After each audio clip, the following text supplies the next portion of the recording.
Hello everybody and welcome back to Study with Julia. Today I'll be sharing with you guys the top 4 books I managed to read in August, and I think this is actually quite a varied mix. We have quite a lot of genres, anything from romance to spiritual to cultural stories, so let's see what's on the list. Book number 1 is 30 Sunsets to Fall in Love by Mercedes Ron. This is originally Spanish. I read it in Polish. I think there's an English version. I am not 100% sure. The main storyline is there's a girl called Nikki in Bali and a boy called Alex who escapes from, well, a man really. They are all adults, and he escapes from London because, you know, he's just, too much has been going on in his life. He needs a bit of a break. So they have 30 days to romance together and get to know each other. And then it's quite a thick story because I like how this all went into a lot of detail about it. I really liked the island setting. It all kind of seemed so different from my life. It was so nice to be able to see something like that. Just all felt so remote. There was the emotional tension in this book. It was crazy. And obviously I love romance books. It's a bit of a guilty pleasure. So I think that's definitely something that hooked me. I think the beginning, when they don't meet but they see each other for the first time, was pretty memorable, because it was a very different sort of meeting. I'm not going to spoil it, but yeah, it was not your classical meeting, we'll say. But yeah, I mean, I think I'd recommend this to lots of romance book lovers. I think this is very good, especially if you like, you know, it's set in an exotic place, the islands, things like that. It's very much a summer read.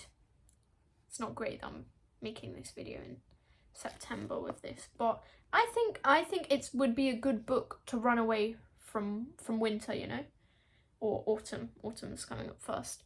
But if you want to be transported into summer, give this book a go. Especially if you like romance and the love aspect of it. This one's not for everyone, but this was very impactful to me.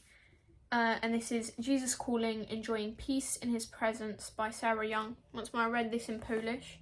It's a 365-day devotional, and it's written in Jesus's voice. And it's a very comforting read. I mean, you have a little passage to read for every day, and then a little line to kind of sum up every month. I liked to take each of these passages every day for the year, and I had my night prayers sorted. And I really found that it was so calming, and it really resonated with me spiritually, especially because it was really crazy how some of the things I wouldn't have resonated with on another day, but this literally, for that night prayer, I went through something that day, and then I go read my prayer at night and I'm like, wow, I feel this is a direct response to the day that I've just had. So that was pretty crazy to me. And yeah, also a night prayer because it's such a calming tone.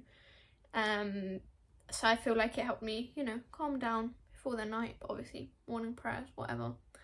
Just great book. And yeah, I gave it, I think, a 5 stars.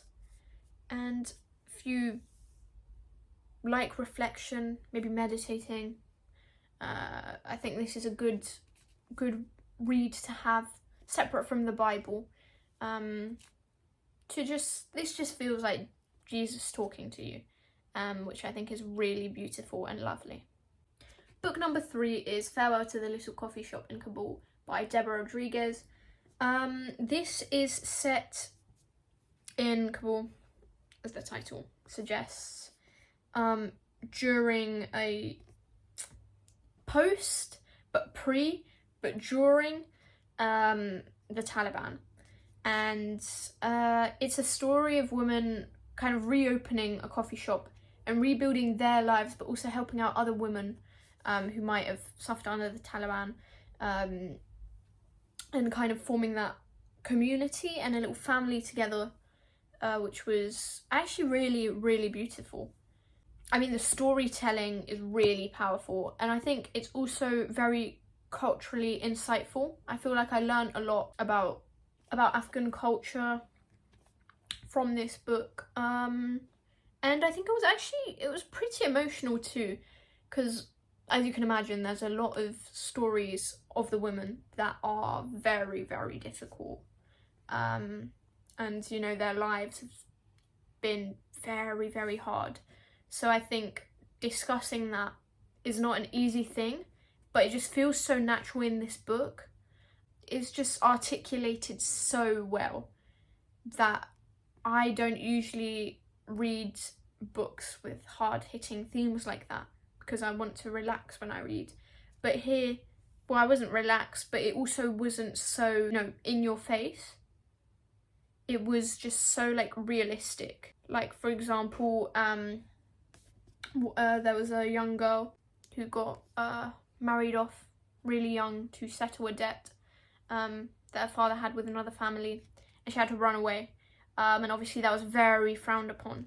So it's kind of her journey as she makes her way to the charity for the ladies, which has to be hidden from the Taliban. So the people in the coffee shop are also risking their lives to help others, and that kind of how she opens up there, or tries to at least. This was 4 stars, bordering on 5 stars, and I think this is good for any reader interested in different cultures and resilience, and just if you want to know more about the world, give this a read. Last book is The Boyfriend Candidate by Ashley Winstead.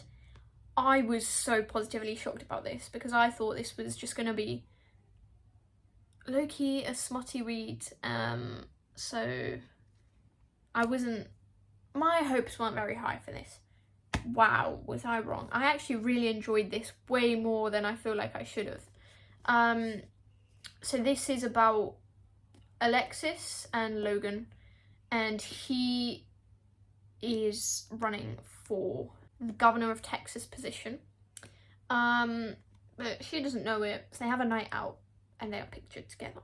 This obviously is dragged by lots and lots of people, the news, or the media, so they decide to fake date to keep his image as clean as possible, so it just doesn't seem like he's a playboy.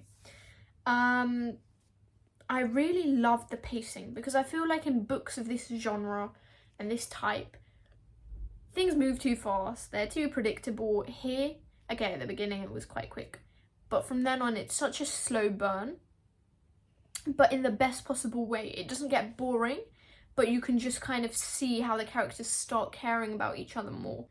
And the chemistry between the two really kept me hooked. There were quite a few surprising moments, I think.